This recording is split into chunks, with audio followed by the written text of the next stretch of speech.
Good morning, good afternoon, good evening. जो भी जब ये वीडियो देख रहा है, this is Anand Raikwar from Paras एजुवर्ल्ड।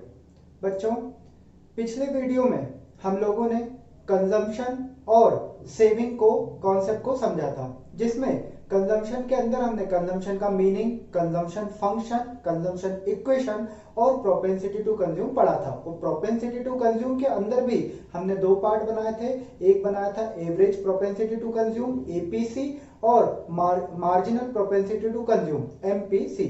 उसके बाद हमने सेविंग कॉन्सेप्ट को पढ़ा था, जिसके अंदर हमने सेविंग का मीनिंग, उसके बाद सेविंग फंक्शन, सेविंग इक्वेशन और प्रोपेंसिटी टू सेव को पढ़ा था। प्रोपेंसिटी टू सेव के अंदर भी हमने दो पार्ट बनाए थे। एक बनाया था हमने average propensity to save APS और दूसरा बनाया था marginal propensity to save MPS.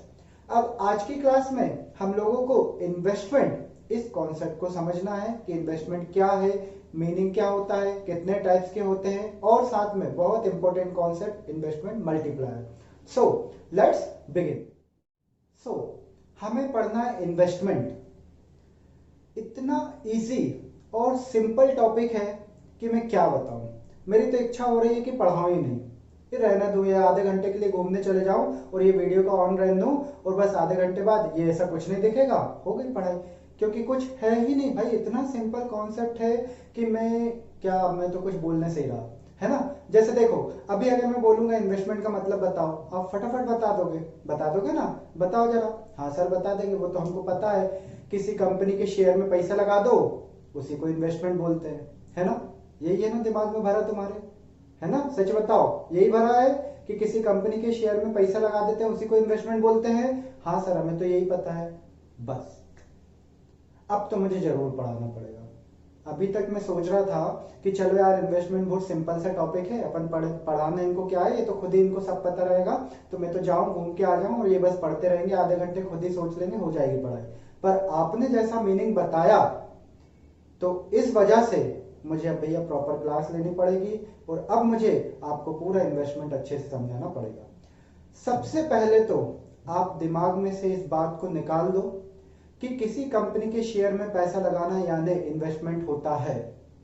समझे, इस बात को पहले तो दिमाग से निकालो। पर सर हमने तो 11th में यही पढ़ा है, यही होता है। पढ़ा होगा, सही भी है, लेकिन आपको मैं एक हिंट देता हूं छोटा सा, उसके बाद आपको मैं बताऊंगा कि ये जो आपका शेयर्स में पैसा लगाना है, इसको हम इकोनॉमिक्स में इन्वेस्टमेंट नहीं बोलेंगे। ठीक, क्यों नहीं बोलेंगे? क्योंकि इसका जवाब मैं आपको दूंगा नेशनल इनकम में। यहां बस जो हिंट है वो ये है कि इस तरह का जो इन्वेस्टमेंट होता है, किसी कंपनी के शेयर्स को खरीदना या उसमें पैसा लगाना, इस तरह का जो इन्वेस्टमेंट होता है, इसका नाम होता है फाइनेंशियल इन्वेस्टमेंट। क्या नाम होता है? फाइनेंशियल इन्वेस्टमेंट, जो कि आप कॉलेज में जाके पढ़ेंगे। और ये जो फाइनेंशियल इन्वेस्टमेंट है, इसको हमारी इकोनॉमिक्स इन्वेस्टमेंट मानती ही नहीं है।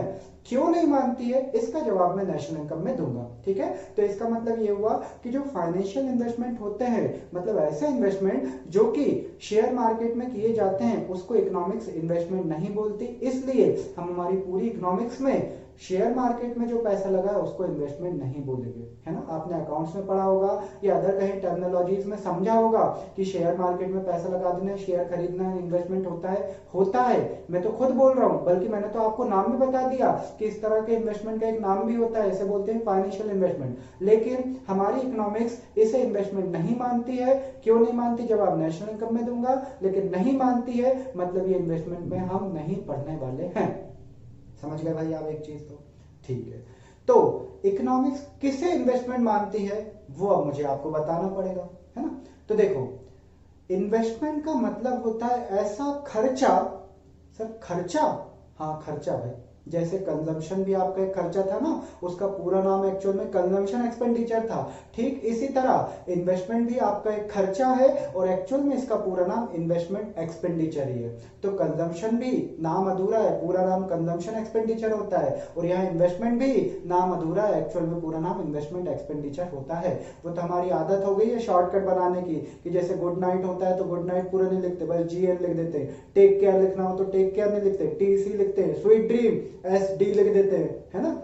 और गुड मॉर्निंग है तो GM लिख देते हैं। ओके लिखना हो तो अब तो ओके भी नहीं लिखते, केवल के लिख देते, मतलब ओके। क्या बात है सर, सब पता है आपको, शॉर्टकट है ना, मतलब व्हाट्सएप फेसबुक सब पता? नहीं भैया पता नहीं है, तुम ही लोग भेजते हो, तुम ही से सीख रहा हो। मैं कहाँ अज्ञानी व्यक्ति, तुम लोगों के पास भंडार है इस चीज का, है ना। मेरे को तो कई बार इमोजीज आते हैं तो उनका भी मतलब नहीं पता रहता कि इस तरह की इमोजीज क्या मतलब, जैसे एक इमोजी जैसे हाथ जोड़ने वाली आती है तो मुझे यही नहीं पता है कि ये धन्यवाद वाला है या बस उस त्रस्त हो गए, मतलब परेशान हो गए उसका है कि बस भैया अब मत भेजो, है ना। ठीक है, चलो। तो मैंने आपको क्या बताया कि इन्वेस्टमेंट क्या है, एक एक्सपेंडिचर है जो इसलिए किया जाता है, ऐसा खर्चा जो इसलिए किया जाता है जिससे जो कैपिटल है वो इंक्रीज हो। मतलब इन्वेस्टमेंट इज एन एक्सपेंडिचर या is the expenditure which is made in order to increase capital. मतलब कैपिटल को इंक्रीज करने के लिए जो खर्चा करते हैं उसे हम बोलते हैं क्या, investment. In economics language, economics की लैंग्वेज में इसे हम इन्वेस्टमेंट बोलते हैं। जैसे जैसे कि मान लो मेरे पास एक फैक्ट्री है और मुझे कोई प्रोडक्शन करना है, तो प्रोडक्शन करने के लिए मुझे क्या चाहिए, प्लांट एंड मशीनरीज चाहिए, इक्विपमेंट्स चाहिए। तो इनके थ्रू ही मैं क्या करूंगा, प्रोडक्शन करूंगा। तो इसको मैं क्या कहूंगा, इन्वेस्टमेंट कहूंगा। मतलब कि किसी प्रोड्यूसर ने अगर उसकी इक्विपमेंट मशीनरी इन पर कोई खर्चा किया है तो इस तरह के खर्चे को हम क्या बोलेंगे, इन्वेस्टमेंट बोलेंगे। इसी तरह अगर कोई शॉपकीपर है, कोई दुकान वाला है, तो वो गुड्स खरीद रहा है, क्यों खरीद रहा है, ताकि उसको बेचे, तो उस गुड्स खरीदने को भी हम क्या बोलेंगे, इन्वेस्टमेंट बोलेंगे। मतलब कि अगर मेरा काम प्रोडक्शन का है तो मैं मशीनरी इक्विपमेंट खरीदूंगा, ये भी इन्वेस्टमेंट है। और अगर मेरा काम गुड्स की डायरेक्ट सेलिंग करने का है तो मैं गुड्स को परचेज करूंगा, तो गुड्स की परचेज में जो पैसा लगाया वो भी मेरा क्या है, इन्वेस्टमेंट। क्यों, क्योंकि दुकान में जो कैपिटल लगी है या फैक्ट्री में जो कैपिटल लगी है उससे वो क्या होगी, इंक्रीज होगी। कब, जब दुकान में मैं गुड्स को सेल करूंगा या जब फैक्ट्री में मैं जो प्रोडक्शन है, जो गुड्स है उसको मैन्युफैक्चर करूंगा, मैन्युफैक्चर करके सेल करूंगा, पैसा आएगा तो मेरी जो कैपिटल लगी है वो क्या होगी, इंक्रीज होगी। तो इसी को इकोनॉमिक्स में क्या बोला जाता है, इन्वेस्टमेंट बोला जाता है। समझे आप। तो इन्वेस्टमेंट मतलब ऐसा खर्चा जिसमें कैपिटल का इंक्रीज हो। जनरली जब भी आप इन्वेस्टमेंट वर्ड आए तो अपने दिमाग में प्रोड्यूसर रख लेना कि प्रोड्यूसर जो भी खर्चे करता है गुड्स खरीदने को या गुड्स बनाने को या मशीनरी खरीदने को या खुद फैक्ट्री खरीदने को, जो भी खर्चे किए उसको हम क्या बोल देंगे, इन्वेस्टमेंट बोल देंगे। समझे। तो आपने जो शेयर मार्केट या शेयर्स में जो पैसा लगाया था किसी कंपनी के, उसको आप कभी से इन्वेस्टमेंट नहीं बोलना। समझ गए आप भाई। ठीक, ये तो हमने देखा क्या, इन्वेस्टमेंट का मीनिंग। अब जिस तरह हम कंजम्पशन और सेविंग में हम पढ़ के आए थे कि हमको ना कंजम्पशन का मीनिंग आता है ना सेविंग का मीनिंग आता है, लेकिन इन्वेस्टमेंट का मीनिंग हमको आ जाता है। तो इन्वेस्टमेंट का मीनिंग हमने देखा, उसके एग्जाम्पल भी देखे। अब कंजम्पशन और सेविंग में आपने पढ़ा था कंजम्पशन फंक्शन, सेविंग में पढ़ा था सेविंग फंक्शन।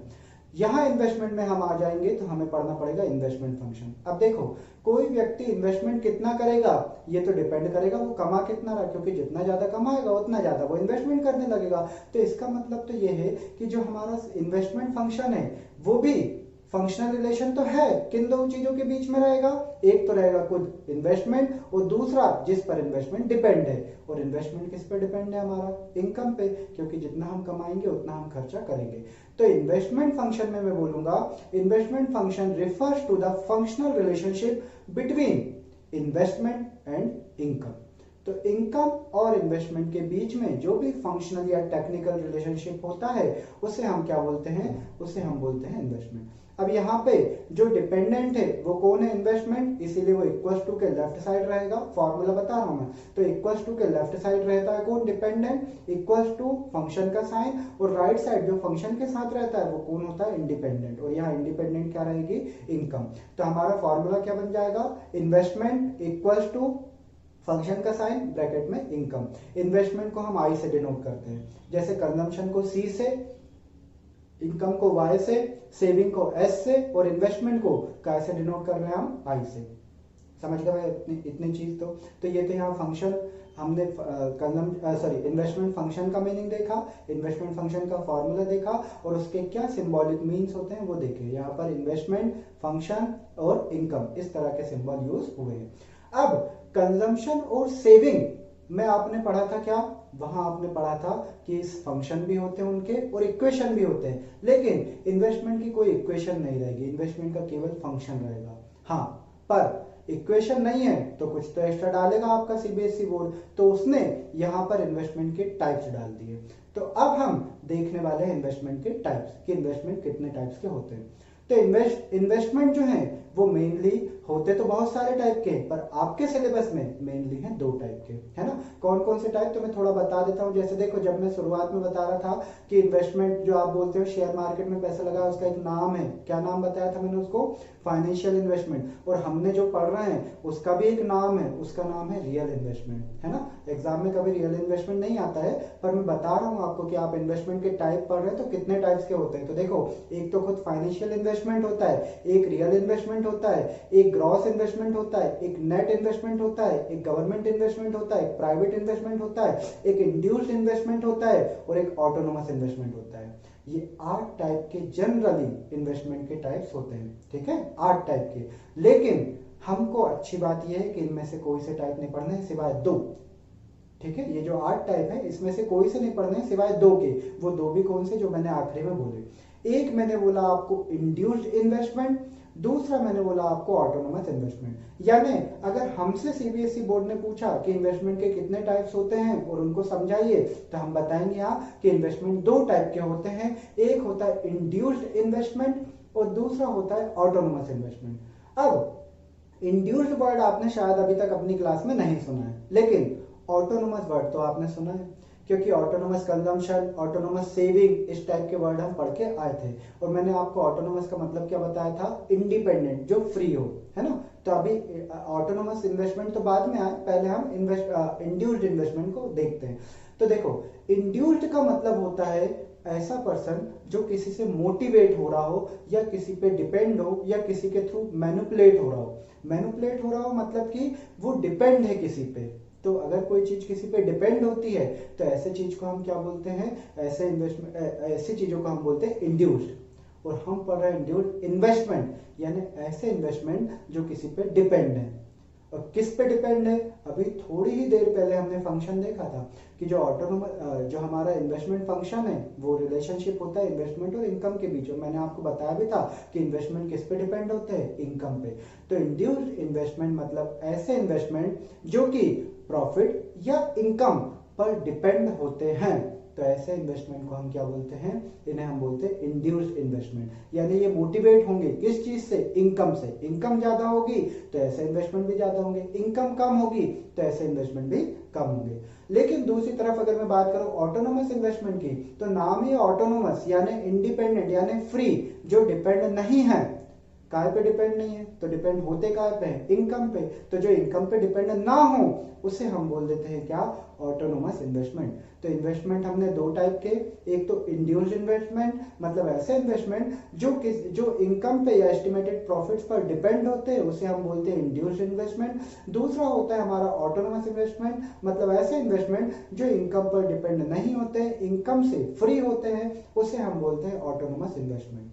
ये तो हमने देखा इन्वेस्टमेंट के टाइप्स का मीनिंग। लेकिन केवल इतना ही नहीं, हमको इसको और आगे भी पढ़ना है। तो देखो, हम जो आपके इंड्यूस्ड और ऑटोनोमस इन्वेस्टमेंट है, इसको डिफरेंस के फॉर्म में पढ़ेंगे, ताकि दोनों में डिफरेंस क्या है हमको ये भी समझ आ जाए और मीनिंग और आगे भी जाके क्लियर हो जाए, है ना। तो हम इसके 3 कॉलम बना के समझेंगे। तो मैं थोड़ा साइड हो जाता हूँ ताकि हम 3 कॉलम बना पाए और उसको समझें। तो देखो, मैं यहाँ 3 कॉलम बना रहा हूँ। ऊपर हेडिंग डाली है टाइप्स ऑफ इन्वेस्टमेंट, और 3 कॉलम बना रहा हूं। एक तो बेसिस ऑफ डिफरेंसेस, एक बनाऊंगा मैं इंड्यूस्ड इन्वेस्टमेंट का, और एक कॉलम बनाऊंगा मैं ऑटोनोमस इन्वेस्टमेंट का। अब 3 कॉलम में सबसे पहले हम देखेंगे मीनिंग। तो मीनिंग मैंने अभी आपको बताया, इंड्यूस्ड इन्वेस्टमेंट मतलब ऐसे इन्वेस्टमेंट जो कि इनकम पर डिपेंड होते हैं, उन्हें हम इंड्यूस्ड इन्वेस्टमेंट बोलते हैं। ऑटोनोमस इन्वेस्टमेंट मतलब ऐसे इन्वेस्टमेंट जो इनकम या एस्टिमेटेड प्रॉफिट्स पर डिपेंड नहीं होते हैं, उसे हम बोलते हैं ऑटोनोमस इन्वेस्टमेंट।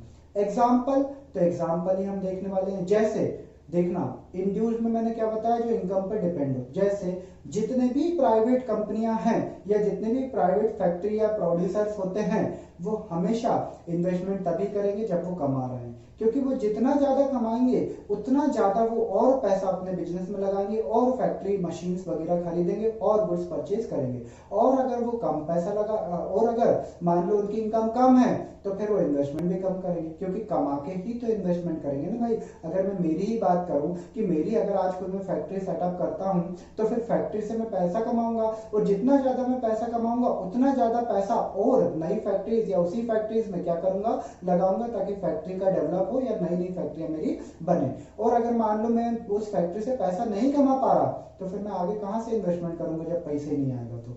तो जितने भी प्राइवेट कंपनियां होती हैं वो तभी वो जो इन्वेस्टमेंट करती हैं उन्हें हम बोलते हैं क्या, इंड्यूस्ड इन्वेस्टमेंट बोलते हैं। यानी इंड्यूस्ड इन्वेस्टमेंट कौन करता है, वो करता है प्राइवेट सेक्टर, क्योंकि इनकम होगी उसी के अकॉर्डिंग वो इन्वेस्टमेंट करेगा। इसीलिए तो हमने बोला कि ऐसे इन्वेस्टमेंट इनकम पे डिपेंड करते हैं। लेकिन ऑटोनोमस इन्वेस्टमेंट, अब ऐसा कौन महारथी आ गया भाई जो कि इनकम नहीं हो तो भी खर्चे करेगा, तो भी इन्वेस्टमेंट करेगा। तो हम जैसे लोगों के तो बस की बात है नहीं कि हम खर्चा करें बिना कमाए, है ना।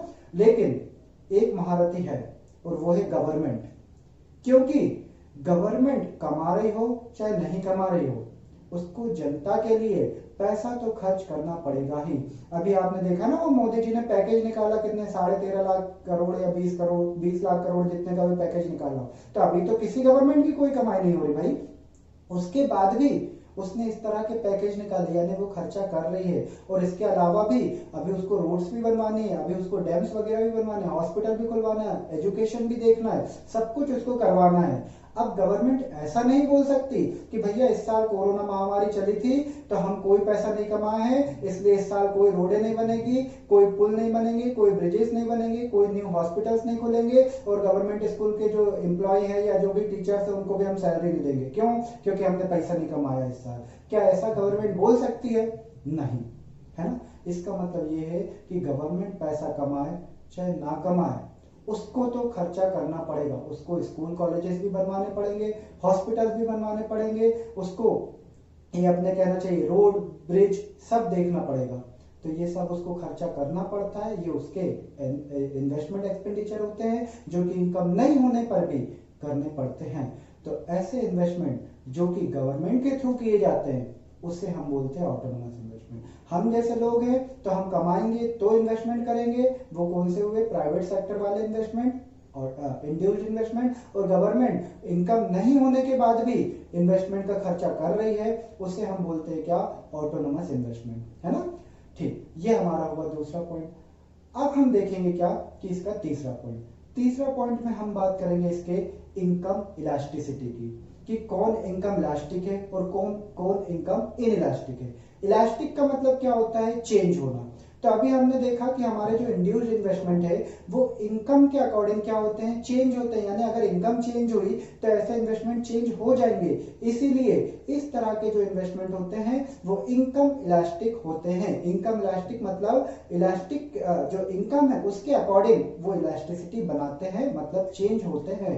लेकिन जो हमने गवर्नमेंट वाले एक्सपेंडिचर देखे, जो ऑटोनोमस देखे, वो तो डिपेंड ही नहीं है इनकम पे। यानी इनकम घट रही हो, बढ़ रही हो, जीरो हो, वो इन्वेस्टमेंट तो होंगे ही, है ना। तो ऐसे इन्वेस्टमेंट जो कि इनकम के अकॉर्डिंग चेंज नहीं हो रहे हैं, वो चेंज नहीं हो रहे यानी इनइलास्टिक। तो हम बोल देंगे कि ऐसे इनकम ऐसे जो इन्वेस्टमेंट है वो इनकम के अगेंस्ट में इलास्टिक नहीं होते, यानी इनकम इनइलास्टिक होते हैं। ये हमने देखा तीसरा पॉइंट। चौथे की हम बात करें कि किसी का कर्व कैसे बनता है ना, मतलब शेप, कि अगर हम इसको डायग्राम पे बनाएंगे तो इसका शेप कैसे बनेगा। तो पहले तो हम शेप देख लेते हैं, फिर इसका डायग्राम भी बना के देखेंगे। तो देखो, अगर शेप की बात करें तो इनकम के अकॉर्डिंग इंक्रीज होगा हमारा इंड्यूस्ड इन्वेस्टमेंट, इसीलिए इसका जो कर्व का स्लोप होता है वो होता है left to right upward slope. Upward slope क्यों? क्योंकि जैसे इनकम बढ़ रही वैसे ही आपका क्या बनता है, वैसे ही आपका इन्वेस्टमेंट भी बढ़ता है। और इनकम बढ़ने के साथ साथ इन्वेस्टमेंट बढ़ रहा है, इट मींस कि पॉजिटिव रिलेशन है। और अगर किसी दो वेरिएबल्स के बीच पॉजिटिव रिलेशन आ जाता है तो उसका स्लोप हमेशा कैसा बनता है? अपवर्ड बनता है ना। तो इसीलिए ये जो हमारा इनकम इंड्यूस्ड इन्वेस्टमेंट है, इसका जो अगर हम डायग्राम बनाएंगे तो डायग्राम पे इसका जो कर्व बनाएंगे तो उस कर्व का स्लोप कैसा होगा? अपवर्ड होगा, लेफ्ट टू राइट। लेकिन वहीं अगर हम बात करें कि इसकी ये जो हमारे ऑटोनोमस इन्वेस्टमेंट है इसकी, तो ये क्या बता रहा है कि भाई इनकम से मुझे कोई फर्क नहीं पड़ता, इनकम कम हो, ज्यादा हो, नहीं हो, मैं तो इतना होके रहूंगा, मैं तो डिपेंड नहीं हूं इनकम पे। तो देखो, इनकम पे अगर कोई चीज डिपेंड नहीं होती, यानी एक वेरिएबल तो फ्री, एक वेरिएबल दूसरे वेरिएबल बिल्कुल डिपेंड नहीं हो रहा, तब अगर आप इसका डायग्राम बनाएंगे तो इसका डायग्राम आपका बनेगा हॉरिजॉन्टल स्ट्रेट लाइन। कैसा, हॉरिजॉन्टल स्ट्रेट लाइन बनेगा। अभी कैसे बनेगा हम देखेंगे डायग्राम बना के, पर अभी तो शेप की बात करें तो शेप कैसा होगा। अगर मैं इसकी बात करूं इंड्यूस की, तो वो होगा अपवर्ड लेफ्ट टू राइट, मतलब left to right upward sloping curve. और अगर मैं बात करता हूं ऑटोनोमस इन्वेस्टमेंट की, तो ये होगा हॉरिजॉन्टल स्ट्रेट लाइन कर्व। अब ये कैसा बनेगा, तो अब हम देख रहे हैं डायग्राम या उसका कर्व। तो देखो मैं डायग्राम बनाने के लिए एक्स एक्सिस और वाई एक्सिस रखूंगा, है ना, जिसमें एक्स एक्सिस पर मैं रखूंगा इनकम और वाई एक्सिस पर रखूंगा मैं इन्वेस्टमेंट, दोनों ही साइड देखें। अब सबसे पहले मैं बात करता हूं इंड्यूस्ड इन्वेस्टमेंट की। तो इंड्यूस्ड इन्वेस्टमेंट में देखो हमने क्या लिखा है, कर्व का शेप कैसा होगा, upward sloping left to right. तो मैं left to right upward sloping curve बना दे रहा हूं, है ना, क्योंकि ये क्या बता रहा है कि इनकम भी बढ़ रही और साथ में क्या बन रहा है, बढ़ रहा है, मेरे इन्वेस्टमेंट बढ़ रहे हैं। तो ये कर्व ने बताया हमको कि इनकम के साथ साथ इन्वेस्टमेंट बढ़ रहे हैं। तो ये स्लोप इसका कैसा हुआ, left to right upward sloping curve. वहीं अगर मैं बात करूं ऑटोनोमस इन्वेस्टमेंट की, तो ऑटोनोमस इन्वेस्टमेंट में देखो इनकम हम जीरो रख लें, इनकम चाहे हमारी बढ़ा दें चाहे कम कर दें, उसके पॉइंट हर बार सेम ही होंगे, मतलब इन्वेस्टमेंट चेंज नहीं होगा। इसीलिए स्ट्रेट जो हॉरिजॉन्टल एक स्ट्रेट लाइन किसी भी पॉइंट से मैं बना के left to right horizontal straight line बना रहा हूं। ये क्या बता रहा है कि इनकम देखो जीरो है तो भी आपके इन्वेस्टमेंट है, इनकम आपकी 10 कर दो 20 कर दो बढ़ाते जाओ तो भी इन्वेस्टमेंट उतना ही है, वो ऊपर और नीचे नहीं जा रहा है। इसीलिए इसका नाम क्या पड़ा, ऑटोनोमस इन्वेस्टमेंट पड़ा। ठीक है, तो इस तरीके से इन्वेस्टमेंट के हमने दो टाइप देखे, एक कौन सा देखा, इंड्यूस्ड इन्वेस्टमेंट, दूसरा देखा ऑटोनोमस इन्वेस्टमेंट। एक बार फटाफट से रिवाइज कर लेते हैं इसी को यही तुरंत ही। सबसे पहले इंड्यूस्ड इन्वेस्टमेंट जो इनकम पे डिपेंड हो, इंड्यूस्ड जो इनकम पे डिपेंड नहीं हो उसे बोलते हैं autonomous. Induced investment private sector करता है और ऑटोनोमस इन्वेस्टमेंट गवर्नमेंट सेक्टर करता है। तीसरे हम बात करें काय की कि इनका इलास्टिसिटी कैसे होती है, तो जो इंड्यूस्ड इन्वेस्टमेंट है वो इनकम इलास्टिक होते हैं, मतलब इनकम के अकॉर्डिंग चेंज होते हैं, और जो ऑटोनोमस इन्वेस्टमेंट है वो इनकम इन इलास्टिक होते हैं, मतलब इनकम के अकॉर्डिंग चेंज नहीं होते। चौथे नंबर की हम बात करें शेप कैसा होता है, तो जो हमारे इंड्यूस्ड है उनका शेप होता है left to right upward sloping curve, और जो ऑटोनोमस इन्वेस्टमेंट है उनका स्लोप होता है हमारा left to right horizontal straight line curve. फिर पांचवें नंबर पे हमने डायग्राम बनाया जिसमें एक्स एक्सिस पे हम इनकम रखे हैं और वाई एक्सिस पे हमने क्या रखा है, हमारे इन्वेस्टमेंट को रखा है। एक को अपवर्ड स्लोपिंग, जैसा स्लोप हमने 4th पॉइंट में देखा वैसे left to right upward sloping curve बना दिया, और इसी तरह ऑटोनोमस में हमने horizontal straight line left to right curve बना दिया। ठीक है भाई, तो यहां तक तो आपने देखा इन्वेस्टमेंट का meaning, investment function and types of investment. अब हम पढ़ने वाले हैं इन्वेस्टमेंट मल्टीप्लायर, जो कि आपके सीबीएसई बोर्ड का भी फेवरेट क्वेश्चन में से एक बनता है ना। तो इन्वेस्टमेंट मल्टीप्लायर हम पढ़ने वाले हैं, और आपने ये मल्टीप्लायर शब्द पहले भी सुना है, कहाँ सुना बताओ फटाफट, क्रेडिट मल्टीप्लायर या मनी मल्टीप्लायर सुना है ना, जिसमें हमने ऐसे राउंड वगैरह बनाए थे, डिपॉजिट करते हैं और फिर वो विड्रॉल करते हैं, लोन वगैरह प्रोवाइड करते हैं, ऐसा कुछ बनाया था, याद करो। तो सर उसका इससे कुछ लिंक है क्या, क्यों याद करें, हाँ लिंक है। वो जो मूवी आपने देखी थी, मूवी मतलब पिक्चर नहीं, मतलब वही कॉन्सेप्ट, वो जो आपने वहां कॉन्सेप्ट देखा था, वो जो मूवी थी, वैसे ही फाइटिंग सीन्स हमको यहाँ भी देखने को मिलेंगे, है ना। इसीलिए फटाफट से पहले जाके वो वाला कॉन्सेप्ट रिवाइज कर लो, क्योंकि हम जो अब जो मूवी देखने वाले हैं जिसका नाम इन्वेस्टमेंट मल्टीप्लायर है, इस कॉन्सेप्ट में भी कुछ कुछ आपको जो सीन्स है या जो झलक है वो उसके जैसी मिलेगी, यानी स्टाइल वहीं से कॉपी की हुई आपको यहाँ पे मिलेगी। तो वहां के फाइटिंग सीन्स, हीरो हीरोइन सब वगैरह यहाँ डिफरेंट है, लेकिन जो स्टाइल है कि उसने ऐसी फाइटिंग मारी, उसने ये हाथ मारा, उसने ये लात मारा, वो वाली स्टाइल थोड़ी थोड़ी आपको यहाँ पे मिलेगी। तो आप मुझसे बाद में कहोगे कि सर ये थोड़ा थोड़ा मनी मल्टीप्लायर या क्रेडिट मल्टीप्लायर जैसा है ना, इसीलिए मैंने ही आपको पहले बता दिया कि हाँ ये थोड़ा थोड़ा उसके जैसा होगा, कॉन्सेप्ट एकदम डिफरेंट है, क्या सेम है वो हमने बता दिया आपको भी। चलिए, तो आप वो फटाफट से रिवाइज करना, उसके बाद इसको कंटिन्यू करना आगे। तो सबसे पहले तो हम बात करते हैं इन्वेस्टमेंट मल्टीप्लायर, इसका मतलब क्या होता है। तो इन्वेस्टमेंट का मीनिंग आप अभी देख चुके हो।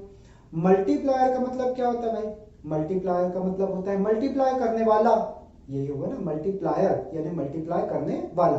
और मल्टीप्लायर मतलब क्या, जो इंटू इंटू करे, इंटू करे मतलब जैसे हमारे टेबल होते हैं ना, 2 का टेबल, 3 का टेबल, 4 का टेबल, कि 4 3 12, 4 5 20, तो 5 जा 3 जा, ये क्या कर रहे हो आप मल्टीप्लाई कर रहे हो, है ना। तो इसी तरह जो हमारा इन्वेस्टमेंट मल्टीप्लायर है वो मल्टीप्लाई करेगा। अब किसको मल्टीप्लाई करेगा, वो मल्टीप्लाई करेगा हमारी इनकम को।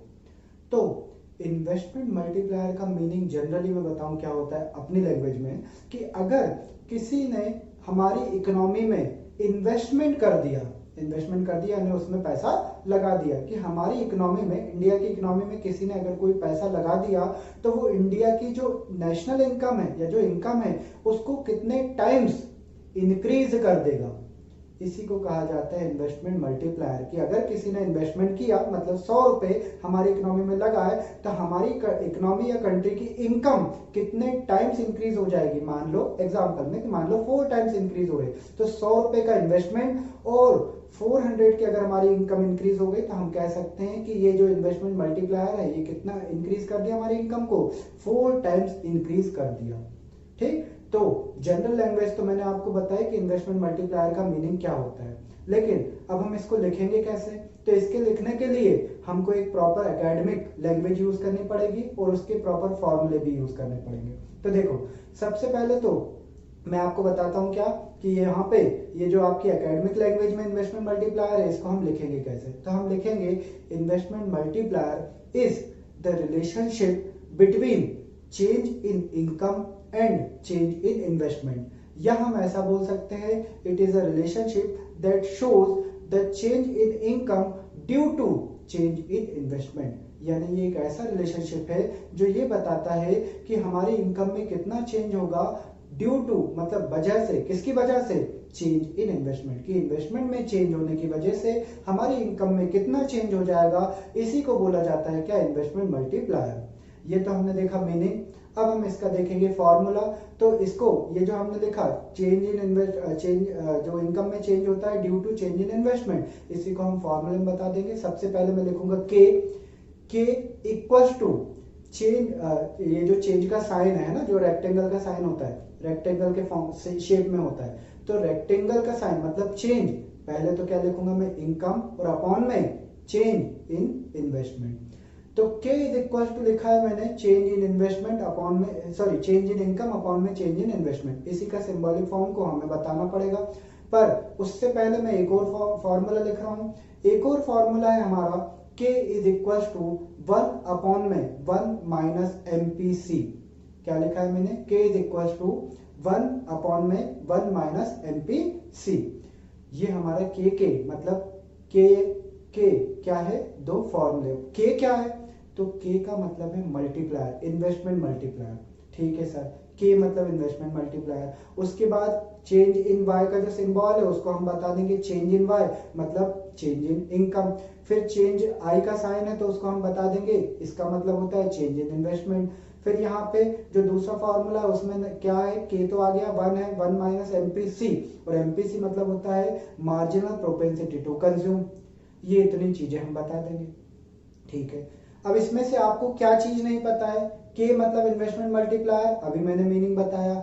इनकम हम जानते हैं, इन्वेस्टमेंट मीनिंग जस्ट पहले पढ़ा है, एमपीसी पहले पढ़ के आ चुके हैं। ठीक है, अब एमपीसी का मीनिंग हमें याद होना चाहिए, ये आपकी जिम्मेदारी है। के क्यों बोलते हैं इन्वेस्टमेंट मल्टीप्लायर को, ये मैं बताऊंगा, ये मेरी रिस्पॉन्सिबिलिटी है। ठीक है, तो के क्यों बोलते हैं इन्वेस्टमेंट मल्टीप्लायर को, ये मैं आपको जवाब दे रहा हूं, लेकिन एमपीसी क्या होता है ये आप फटाफट पेज पलटाओ और आप मुझे जवाब दो। ठीक है, तो देखो इन्वेस्टमेंट मल्टीप्लायर जो है इस फॉर्मूले को प्रोड्यूस करा था प्रोफेसर कीन्स ने। किसने, प्रोफेसर JM कीन्स, उनका पूरा नाम JM कीन्स है ना। तो प्रोफेसर कीन्स ने क्या किया था, इसका इन्वेंशन किया था, किसका, इन्वेस्टमेंट मल्टीप्लायर का। तो उन्हीं के नाम पे हमने इन्वेस्टमेंट मल्टीप्लायर को, जो उनका फर्स्ट सिंबल है किन्स का, जो फर्स्ट लेटर है किन्स का, उसका हमने यहाँ पे नाम रख दिया के। समझे, तो इन्वेस्टमेंट मल्टीप्लायर के लिए के का सिंबल क्यों यूज किया ये मैंने आपको बता दिया। अब आपकी जवाबदारी कि आप मुझे बताओ एमपीसी यानी क्या होता है। देख लिए पेज पढ़ने पलटा लिए, पलटाओ बताओ भाई। चलो मैं भी बता देता हूं, तो पेज पलटा के देख जरूर लेना है ना, मैं तो बस याद दिला रहा हूं। अगर हम बात करें मार्जिनल प्रोपेंसिटी टू कंज्यूम की, तो ये हमें बताता था कि अगर इनकम इंक्रीज हुई, हमारी इनकम बढ़ गई, तो हम हमारा कितना कंजम्पशन यानी खर्चा बढ़ाएंगे, इसी को बोला जाता है एमपीसी। क्या कहा मैंने? एमपीसी क्या बताता था कि एमपीसी हमको बताता था कि अगर हमारी इनकम इंक्रीज हुई, इनकम बढ़ गई, तो हमारा कंजम्पशन कितना बढ़ेगा, क्योंकि भाई देखो इनकम बढ़ने पे कंजम्पशन तो बढ़ता है, ये तो हम पढ़ के आ चुके हैं। ठीक है, तो हम कितना कंजम्पशन बढ़ाएंगे उसी का जवाब कौन देता है हमको? एमपीसी देता है। तो यहाँ पर ये जितने भी सिंबॉलिक मीन थे, सिंबॉलिक फॉर्म थे, उसके हमने मीनिंग देखे और हमने जाना कि किसका क्या मतलब होता है। अब इंपॉर्टेंट ये नहीं है, ये तो 2 लाइन और ये फॉर्मूला, इंपॉर्टेंट है कि ये जो इन्वेस्टमेंट मल्टीप्लायर है, ये मैकेनिज्म काम कैसे करता है, ये वर्क कैसे करता है। तो अब हम देखने वाले हैं फंक्शन ऑफ इन्वेस्टमेंट मल्टीप्लायर, या जिसको हम बोलते हैं मैकेनिज्म ऑफ इन्वेस्टमेंट मल्टीप्लायर, कि इन्वेस्टमेंट मल्टीप्लायर काम कैसे करता है। तो देखो भाई, इसके लिए हम प्रॉपर शेड्यूल बनाने वाले हैं, इसलिए अब आपका 100% कंसंट्रेशन मुझे यहाँ पे लगेगा। सबसे पहले तो हमारी इकोनॉमी में हम किसी से इन्वेस्टमेंट करवाएंगे, किसी से मतलब कोई बाहर की कंट्री है वो इंडिया में आके इन्वेस्टमेंट कर देगी, करवा लेते हैं अपन। इन्वेस्टमेंट करेगी मतलब एग्जांपल के लिए हम कह सकते हैं कि अपना कोई ऑफिस इंडिया में वो डालेगी। ऑफिस डालना मतलब कि वो इन्वेस्टमेंट करना इंडिया में, है ना। तो बढ़िया सी बिल्डिंग बनाएगी वो। तो देखो किसका करवाए? चाइना का करवा ले क्या? टिकटॉक, टिकटॉक क्या बात है, टिकटॉक का ऑफिस डलवा ले क्या अपन चाइना का इंडिया में? बोलो फटाफट बोलो भाई। टिकटॉक, यूट्यूब वर्सेस टिकटॉक, है ना, वो ट्रेंड चल रहा है। क्या करें बताओ? नहीं सर, टिकटॉक का ऑफिस नहीं डलेगा इंडिया में, हम यहाँ उसको अनइंस्टॉल कर रहे हैं, उसकी रेटिंग गिरा रहे हैं, और आप तो इंडिया में टिकटॉक का ऑफिशियल मतलब ऑफिस डलवा रहे हो यहाँ पे, तो उसको नहीं डलवाओ, यूट्यूब का ऑफिस डलवाओ, नहीं तो फिर हम आपके यूट्यूब के वीडियो देखना बंद कर देंगे। यूट्यूब पे वीडियो बना रहे हो, टिकटॉक का ऑफिस डलवा रहे हो, ये तो गलत है ना। तो आप यूट्यूब का ऑफिस डलवाओ, नहीं तो सारी यूट्यूब कम्युनिटी आपके खिलाफ हो जाएगी, फिर पता लगा एक वीडियो कैरी मनाती ने आपके अगेंस्ट भी बना दिया। नहीं भैया, मैं छोटा सा व्यक्ति, मेरे अगेंस्ट क्या बनाएगा पता भी नहीं होगा कि हमारे को 100-150 सब्सक्राइबर वाले का क्या कोई वीडियो बनाएगा।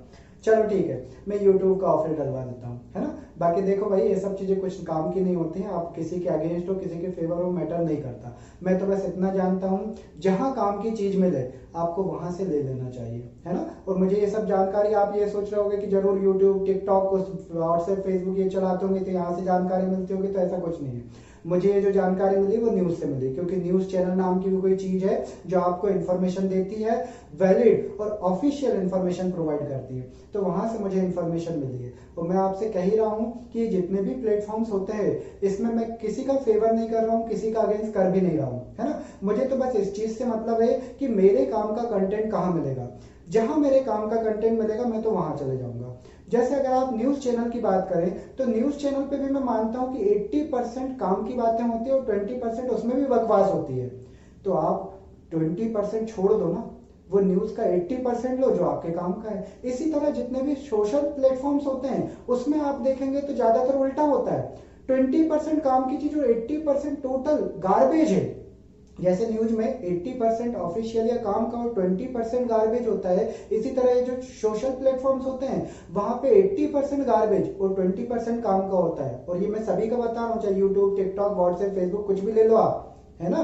देख लेना आपकी यूट्यूब या फेसबुक वगैरह या जो व्हाट्सएप आप चला रहे हो, तो उसमें आखिरी बार कब काम की इंफॉर्मेशन आपके पास आई थी। और पूरे जितने भी आपके चैट है या जो भी वीडियोस, व्हाट्सएप कुछ भी आप कर रहे हो, उसमें कितना परसेंट आपका काम का है, तो आपको निकल के आ जाएगा कि ऑलमोस्ट 20% ही आपने काम की चीज करी, बाकी 80% तो टोटल बकवास ही रही है ना। तो मैं ये सब यूज करता हूँ, व्हाट्सएप पे नहीं हूँ, सॉरी व्हाट्सएप में चलाता हूँ, मैं फेसबुक पे नहीं हूँ, ना मैं टिकटॉक वगैरह पे हूँ, मैं ये सब कोई चीज यूज नहीं करता, ना इंस्टा फिस्टा कुछ पे नहीं हूँ। मेरा काम केवल व्हाट्सएप से हो जाता है, इसीलिए मैं केवल व्हाट्सएप चलाता हूँ। अगर मुझे किसी और चीज की जरूरत पड़ेगी तो मैं वो भी डाउनलोड करूंगा, उसका भी यूज करूंगा और वहां से केवल अपने काम की चीज ले लूंगा। तो आप भी केवल हमेशा किसी भी जगह पे कोई सा भी प्लेटफॉर्म हो, केवल अपने काम की चीज देखा करें, उसके बाद सभी चीजें बेकार है। समझ गए आप भाई इस चीज को? चलिए, तो अब आप कह रहे हो कि भाई टिकटॉक का मतलब आप यूट्यूब का ही ऑफिस लो, तो कोई दिक्कत नहीं, मैं यूट्यूब का ऑफिस ले लेता हूँ, मुझे कोई फर्क नहीं पड़ता। तो यूट्यूब का ऑफिस अपन इंडिया में डलवा देते हैं। अब यूट्यूब का ऑफिस इंडिया में डलवाना, इसका मतलब क्या है? एक बहुत बड़ी बिल्डिंग खड़ी होगी और उस बिल्डिंग पे रेड व्हाइट कलर में लिखा रहेगा क्या? यूट्यूब। तो अब अगर YouTube कंपनी इंडिया में अपना इन्वेस्टमेंट करना चाहती है, मतलब इंडिया में अपना एक ऑफिस डालेगी, तो उसको क्या करना पड़ेगा, एक बढ़िया सी बिल्डिंग बनानी पड़ेगी। अब वो जो बिल्डिंग बना रही है वो बनाएगी किससे, इंडिया के लोगों से। तो देखो YouTube का इंडिया की इकोनॉमी में इन्वेस्टमेंट करना यानी कि इंडिया के लोगों को एम्प्लॉयमेंट देना, इंडिया के लोगों को रोजगार देना, काम देना। और अगर इंडिया के लोगों को काम दिया तो इसका मतलब YouTube ने इंडिया में पैसा लगाया, और वो पैसा इंडिया में जो एम्प्लॉय हैं उनकी क्या बन जाएगा, इनकम। इंडिया में जो कॉन्ट्रैक्टर होंगे, जो एम्प्लॉय होंगे, जो लेबर्स होंगे, उन्हीं के पास आएगा ना ये पूरा पैसा, तो इनकी क्या बन जाएगा, वो इनकम बन जाएगा। समझ गए आप पहली चीज कि अगर किसी ने क्या किया, इंडिया जो YouTube है उसने इंडिया में इन्वेस्टमेंट करा, तो वो इंडियंस की क्या बनने वाली है, इनकम बनने वाली है। तो अब मैं थोड़ा साइड हो जाऊं क्योंकि पूरा टेबल बनेगा, मुझे इसको टेबल के फॉर्म में समझाना पड़ेगा। तो यहाँ पे देखिए, सबसे पहले मैं मान लेता हूं कि YouTube ने 1000 करोड़ रुपए का क्या कर दिया, इन्वेस्टमेंट कर दिया। कहां पे इन्वेस्टमेंट कर दिया, इंडिया में। तो जैसे ही उसने इंडिया में 1000 करोड़ का इन्वेस्टमेंट करा, देखो हमारी इनकम, हमारे इंडिया के जो लोग हैं उनकी इनकम इंक्रीज हो जाएगी, इनकम बढ़ जाएगी। कितने से, 1000 करोड़ से, क्योंकि पूरा का पूरा पैसा क्या हो जाएगा, कॉन्ट्रैक्टर्स को, वहां के इंडिया के एम्प्लॉय को, इंडिया के लेबर्स को मिलेगा, जो उस फैक्ट्री या जो भी उनका ऑफिस है, बिल्डिंग है, उसको बनाएंगे। तो उन लोगों को या जो कमीशन एजेंट होंगे जो काम करेंगे, कुछ भी हो, मिलेगा तो इंडियन पर्सन को ही ना। तो यूट्यूब का इन्वेस्टमेंट इंडिया के पर्संस की इनकम को इंक्रीज कर देगा। कितने से, जितना यूट्यूब ने क्या किया है, इन्वेस्टमेंट किया है। तो यूट्यूब का 1000 का इंडिया में इन्वेस्टमेंट इंडियंस की 1000 रुपीज की इनकम को इंक्रीज करेगा। तो देखो आपने मेरा कॉलम दिख रहा होगा, इंक्रीज इन इन्वेस्टमेंट, और उसमें पूरी की पूरी अमाउंट उठ के आ गई कितनी, 1000 करोड़। अब देखो हम इंडियंस की, मान लो एक मजदूर में भी था, मैं एक इंडियन, मेरी इनकम क्या हुई, इंक्रीज हुई। कितने से, 1000 से। अब अगर मेरी 1000 से इनकम इंक्रीज हुई, तो इनकम इंक्रीज होने पे मैं अपना खर्चा इंक्रीज करता हूं। ये हम पढ़े हैं, एक जनरल कॉन्सेप्ट है कंजम्पशन और इनकम के बीच, कि जैसे जैसे इनकम इंक्रीज होती है वैसे वैसे हम अपना कंजम्पशन भी बढ़ाते हैं। हाँ, ये बात जरूर है कि मेरी जितनी इनकम बढ़ी मैं पूरी की पूरी खर्च नहीं करता हूं, थोड़ी सी मैं बचा लेता हूं, सेव कर लेता हूं। तो अगर मेरी 1000 इनकम बढ़ी है तो मैं पूरी तो खर्च करूंगा नहीं, बढ़ाऊंगा मेरा खर्चा, पर क्या, उतना नहीं जितनी की मेरी इनकम बढ़ाई। ये इनकम बढ़ने पर मेरा खर्चा कितना बढ़े, इसका जवाब कौन देता था, इसका जवाब देता था हमको एमपीसी। तो सपोज करो कि मेरा यहाँ पर एमपीसी है 0.80 क्या बता रहा है, ये 0.80 बता रहा है कि अगर मेरी इनकम बढ़ी तो मैं उसका 0.80 मतलब कि 80% क्या कर दूंगा, खर्च कर दूंगा, और 20% में सेव कर लूंगा। क्योंकि एमपीसी क्या बताता है, इनकम बढ़ने पर मैं कितना अपना खर्चा बढ़ाता हूं। तो एमपीसी 0.80 मतलब 80% हुआ। तो ये हमको बता रहा है कि अगर मेरी इनकम 1000 करोड़ से बढ़ी है तो इसका 80%, तो 1000 करोड़ का 80% कितना होगा, 1000 करोड़ का 80% होगा 800 करोड़। ये 800 करोड़ मैं क्या कर दूंगा, खर्च कर दूंगा। तो देखो दूसरा मेरा जो नेक्स्ट कॉलम है वो देखेगा increase in consumption. Increase in consumption के सामने अमाउंट कितनी लिखा गई, वहां लिखा गया 800 करोड़। अब ये 800 करोड़ तो क्या हुए, मैंने खर्च करे। अब सुनना भाई, मैंने अगर ये 800 करोड़ रुपए खर्च करे मतलब या तो मैंने कपड़े खरीदे होंगे, या फिर मैंने खाना खरीदा होगा, या फिर मैंने कोई बिल्डिंग परचेज कर ली होगी, कुछ भी किया होगा, मैंने खर्चा किया होगा। तो ये 800 करोड़ किसी के तो पास गए होंगे, और जिसके भी पास गए होंगे वो क्या बना होगा, उस बंदे की इनकम बना होगा। कि मान लो मैंने 800 करोड़ के कपड़े खरीद लिए, देखा एक समय वो था मैं 100 रुपए के एक जोड़ी कपड़े खरीद रहा था, याद है, कंजम्पशन।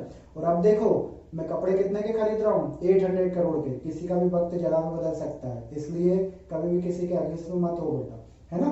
क्या पता टिकटॉक यूट्यूब से आगे निकल गया तो। और वैसे भी उन्होंने रिकॉर्ड बनाया था हाईएस्ट डाउनलोड का, है ना, पिछले साल टिकटॉक ने हाईएस्ट डाउनलोड का रिकॉर्ड बना लिया था। चलो सर बस ज्यादा टिकटॉक फिकटॉक मत करो, है ना, नहीं तो अभी यूट्यूब बंद कर देंगे आपका। नहीं बेटा, क्षमा मांग रहा मैं आपसे, है ना, पढ़ लो उसके बाद बंद कर देना।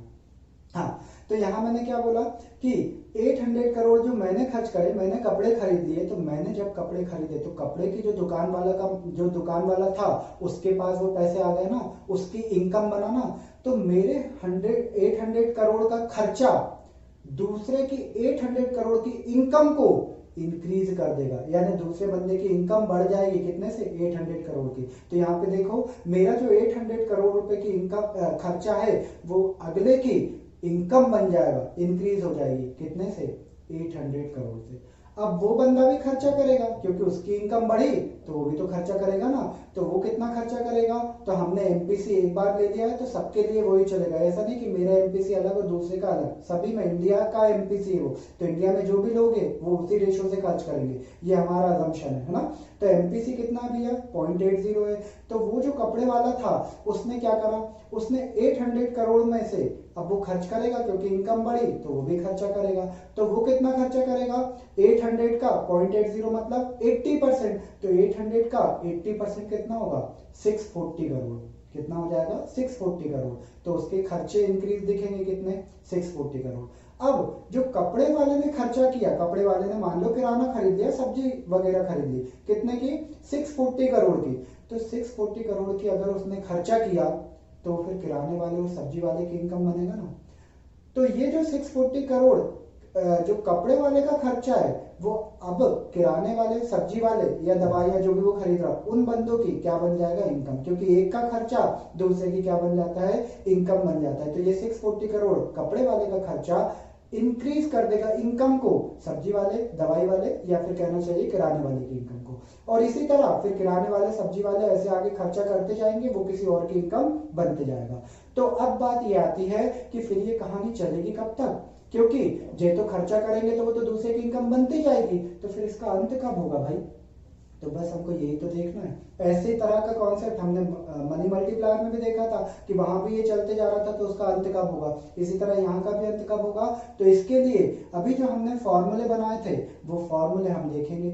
सबसे पहला हमारा फॉर्मूला था के का, मल्टीप्लायर का, के इज इक्वल टू क्या था, चेंज इन इनकम अपॉन में चेंज इन इन्वेस्टमेंट, है ना। और दूसरा हमारा फॉर्मूला क्या था के का, के इज इक्वल टू 1 अपॉन में 1 माइनस एमपीसी। तो सबसे पहले हम दूसरे वाले फॉर्मूले में वैल्यू रखेंगे कि k is equal to 1 upon में 1 माइनस एमपीसी। यहाँ पर आप देखो k की अगर हम बात करें तो k कितना है हमारा, वो तो हमको निकालना है।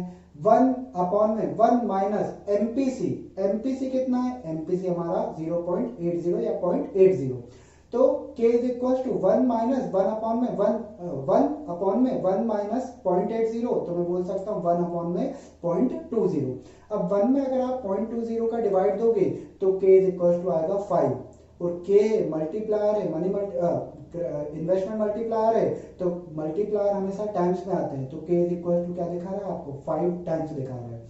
तो इसने हमको एक हिंट दे दिया। क्या हिंट दे दिया कि अगर आपका 5 टाइम्स आ रहा है तो इसने हमको जवाब दे दिया वो ये कि आप इन्वेस्टमेंट जो भी करोगे वो आपकी इनकम को 5 टाइम्स इंक्रीज कर देगा। ये 5 जो आ रहा है ये क्या बता रहा है कि अगर किसी ने इंडिया में इन्वेस्टमेंट करा और एमपीसी 0.80 है तो आपके इन्वेस्टमेंट जो है, इंडिया में जो इन्वेस्टमेंट किया वो इंडिया की इनकम को 5 टाइम्स क्या कर देगा, इंक्रीज कर देगा। अब ये जो k की वैल्यू है उसको हम ऊपर वाले k is equal to change in income upon में चेंज इन इन्वेस्टमेंट में रखेंगे, जहां पे k इज इक्वल टू हम रख देंगे 5 इक्वल टू में चेंज इन इनकम, ये तो हमको देखना है इनकम कितनी चेंज हो रही, अपॉन में चेंज इन इन्वेस्टमेंट, तो इन्वेस्टमेंट में चेंज कितने का हुआ, तो इन्वेस्टमेंट शुरुआत में कितना था वो था 1000, ये 1000 तो हमारा क्या है चेंज इन इन्वेस्टमेंट, क्योंकि उससे पहले हमने इन्वेस्टमेंट को नील माना था।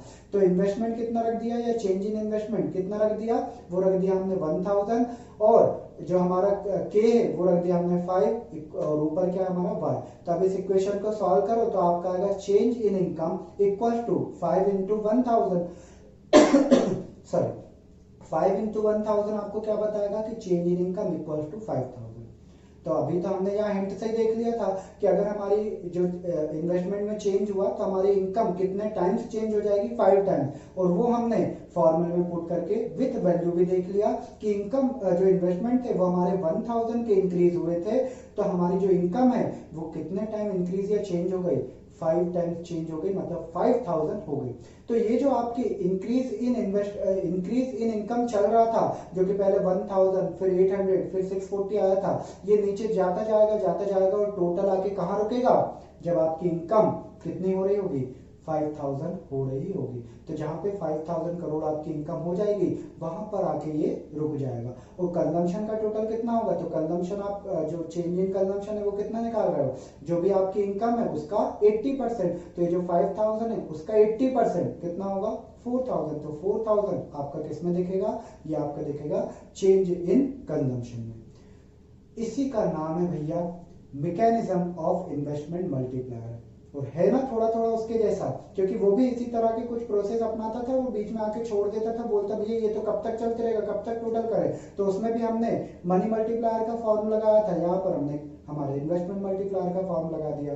तो अगर आपको ये समझने में दिक्कत आई है तो पहले आप वो वाला कॉन्सेप्ट जाके देख ले, उससे थोड़ी स्टाइल इसने कॉपी की है, और फिर इस कॉन्सेप्ट को एक बार फिर से देखना तो आपको एक ही बार में क्लियर आ जाएगा। बहुत इजी कॉन्सेप्ट है बेटा, बस दिमाग में ये रखना है कि हमको इन सब की मतलब पता होना चाहिए कि एमपीसी क्या होता है, चेंज इन इनकम का मैं कब यूज करता हूँ, चेंज इन कंजम्पशन का यूज कब करता हूँ, ये सब अगर हमको पता है तो फिर ये बहुत इजी कॉन्सेप्ट है, नहीं तो फिर तो बहुत टेक्निकल है ना। तो आपको ये जो कॉन्सेप्ट है इसको समझने के लिए दो चीजों की जरूरत पड़ेगी। क्या, एक तो जो आपने मनी मल्टीप्लायर पढ़ा है उसकी, दूसरी जो एमपीसी कॉन्सेप्ट होता है मार्जिनल प्रोपेंसिटी टू कंज्यूम, इसकी हमको जरूरत पड़ेगी। ये दो कॉन्सेप्ट के दम पे ही हम ये सीख सकते हैं कि जो इन्वेस्टमेंट मल्टीप्लायर है वो क्या होता है।